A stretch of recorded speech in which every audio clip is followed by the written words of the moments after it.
आप सभी को जय मसीह की। प्रभु आप सभी को बहुत आशीष दे कि आप परमेश्वर के वचन को सुनते हैं और मानने की कोशिश करते हैं और इस पर चलने की पूरी इच्छा रखते हैं और कोशिश करते हैं। प्रभु का अनुग्रह आप पर बहुत आयत से हो। और इसी के साथ साथ हम ये आशा भी रखते हैं कि जो वचन जो रिकॉर्डिंग्स आप लोगों के लिए की जाती है, आप इसको सुनने की पूरी कोशिश करते हैं, क्योंकि इसमें आत्मिक उन्नति है आपकी, और इसमें आप ही का फ़ायदा है, और इसमें आप ही की आत्मा का विकास होगा। क्योंकि आपको नीति वचन के द्वारा बुद्धि, ज्ञान और समझ की बातें सीखने और सुनने के लिए मिलेंगी, और उन पर आप चल भी पाओगे। प्रभु का आत्मा आपसे बात भी करेगा, आप चुनाव भी कर पाओगे। और इसी के साथ साथ जिन लोगों के पास समय ज़्यादा नहीं होता, जो बिजनेसमैन है, वो फ़ोन में भी पढ़ने की पूरी कोशिश करें 10 से 15 मिनट। लेकिन अगर आपके पास समय है तो इसको भी सुनने की पूरी कोशिश करें, या फिर अपने घर पे पवित्र बाइबल का नीति वचन एक एक अध्याय तारीख के हिसाब से पढ़ना शुरू करें।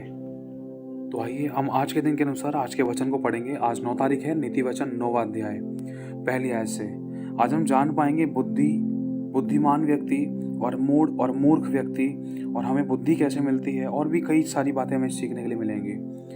प्रभु का आत्मा आपसे बात करेगा। शुरुआत करते पहली आयत से।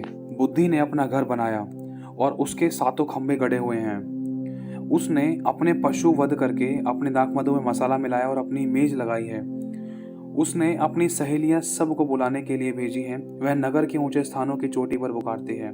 जो कोई भोला है वह मुड़कर यहीं आए। मतलब लोग प्रचार कर रहे हैं आज, जिसको परमेश्वर का वचन नहीं पता, वो भोला है, उसको नहीं पता कि वो नरक की ओर जा रहा है। इसलिए प्रभु कह रहा है बार बार सुसमाचार प्रचार करने वालों के द्वारा, अपने वचन के द्वारा, कि मुड़कर मेरे पास आओ। और जो निर्बुद्धि है उससे वह कहती है, प्रभु आज कहता है कि आओ मेरी रोटी खाओ, मतलब मेरी आत्मिक रोटी खाओ, जिससे तुम अनंत काल तक के लिए कभी भूखे ना रहोगे। और मेरे मसाला मिला हुआ दाख मधु को पियो, और भोलों का संग छोड़ दो। भोलों का संग छोड़ने के साथ साथ और जीवित रहो, समझ के मार्ग में सीधे चलो। अब जीवित कैसे रह पाएंगे? जीवित जब ही रह पाएंगे जब जीवन के मार्ग पर चलेंगे। जीवन का मार्ग क्या है? यीशु ने कहा जीवन मार्ग और सत्य मैं ही हूँ। और भोलों का संग छोड़ना, भोलों का संग मतलब जो खुदा के नाम को नहीं जानते और जो खुदा पर भरोसा नहीं करते, जो खुदा को तुच्छ जानते हैं, या फिर खुद मतलब बिल्कुल परमेश्वर की बातों पर मन नहीं लगाते, ना ही उसकी बातों को सुनना चाहते हैं और उस पर भरोसा नहीं करते हैं, वो भोले हैं। क्योंकि वो शैतान के चंगुल में थे और शैतान ने उनको इस तरीके से भरमा रखा था कि वो इस प्रकार के भोलेपन के कारण, वो बुद्धि ना रखने के कारण, बुद्धि कैसे मिलेगी? परमेश्वर का डर मानने से। और डर तो जब ही मान पाएंगे जब प्रभु को जानेंगे। इसलिए तो वो बोले कि वो प्रभु को नहीं जानते, तभी तो वो मतलब शैतान ने उनको ऐसा बना रखा था कि वो अधोलोक की तरफ जा रहे थे। इसलिए प्रभु कह रहे हैं कि भोले मत बनो, इसलिए मेरा भय मानो, मेरे पास आओ और जीवित रहो और मेरे मार्ग पर सीधे चलो और मेरा भय मानकर बुद्धि प्राप्त करो, ताकि तुम अनंत काल का जीवन पाओ और आशीष पाओ, और बुराई से बैर करो और सच्चाई, खराई, पवित्रता का जीवन जी पाओ, दूसरों के लिए और आशीष का कारण बनो, और आशीष और उद्धार के साथ साथ तुम परमेश्वर की महिमा भी करो। लिखा है 7वीं आयत में, जो ठट्ठा करने वाले को शिक्षा देता है सो अपमानित होता है, और जो दुष्ट जन को डांटता है वह कलंकित होता है। ठट्ठा करने वाले को ना डांट, ऐसा ना हो कि वह तुझसे बैर रखे। बुद्धिमान को डांट, वह तुझसे प्रेम रखेगा। बुद्धिमान को शिक्षा दे, वह अधिक बुद्धिमान होगा। धर्मी को चिता दे, वह अपनी विद्या बढ़ाएगा। यहोवा का भय मानना बुद्धि का आरंभ है, और हम परम पवित्र ईश्वर को जानना ही समझ है। मतलब अगर हम परमेश्वर का डर मानेंगे ना, तो हमें बुद्धि मिलेगी।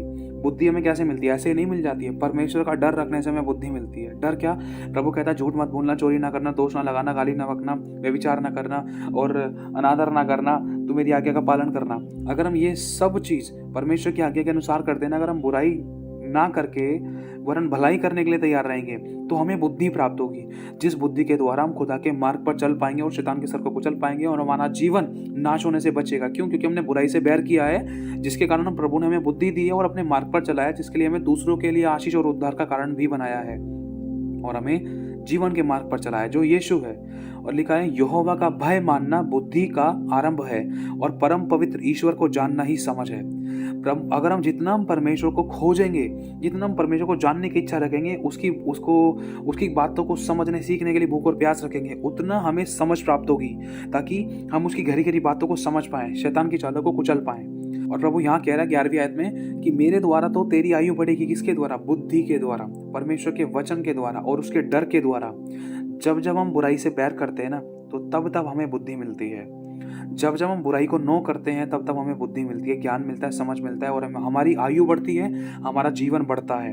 हम धन में, प्रेम में, आशीषों में, बरकतों में, चंगाई में, छुटकारों में, सब प्रकार की फलवंत फ्रूटनेस में हम बढ़ते जाते हैं। कब? जब हम बुराई से बैर करते हैं, खुदा का डर रखते हैं और उसकी आज्ञा का पालन करते हैं, तो उसके द्वारा क्या होता है, हमारी आयु बढ़ती है और हमारे जीवन के वर्ष अधिक होते हैं। आज आप देख सकते हो, जो लोग खुदा का भय नहीं मानते, जैसे उदाहरण के तौर पर देखो, आपको शायद माइकल जैक्सन के बारे में पहले भी बताया था। माइकल जैक्सन ने किस पर भरोसा रखा? उसने अपने धन पे भरोसा रखा, उसने खुदा पर भरोसा नहीं रखा, वो अपना बुढ़ापा भी नहीं देख पाया।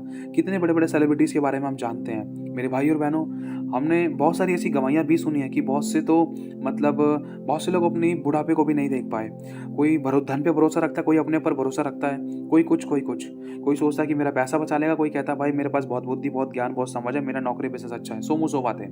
लेकिन वचन कहता है कि जो परमेश्वर का डर मानता है, उसकी आज्ञा का पालन करता है और जो बुराई से बैर करता है, पवित्रता, सच्चाई, खराई का जीवन जीता है, तो उसी बात के द्वारा, बुराई से बैर करने के द्वारा, पवित्र जीवन जीने के द्वारा, परमेश्वर का डर मानने के द्वारा हमारा जीवन के वर्ष अधिक होते हैं। लिखा है कि मेरे द्वारा तो तेरी आयु बढ़ेगी, मतलब मेरा डर मानने के द्वारा। और अगर तू मुझे प्राप्त करेगा, किसे? मतलब बुद्धि को और परमेश्वर के डर को अगर हम प्राप्त करेंगे, उसकी आज्ञाओं को प्राप्त करेंगे, तो हमारी आयु बढ़ेगी, हमारे जीवन के वर्ष अधिक होंगे, क्योंकि ये वचन बता रहा है। क्योंकि वचन में लिखा है, मैं तुझे दीर्घ आयु से तृप्त करूंगा और अपने किए हुए उद्धार का दर्शन दिखाऊंगा।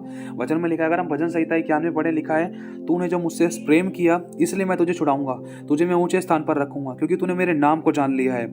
जब तू मुझे पुकारे तब मैं तेरी सुनूंगा, संकट में मैं तेरे संग रहूंगा, तुझको छुड़ाकर मैं तेरी महिमा बढ़ाऊंगा।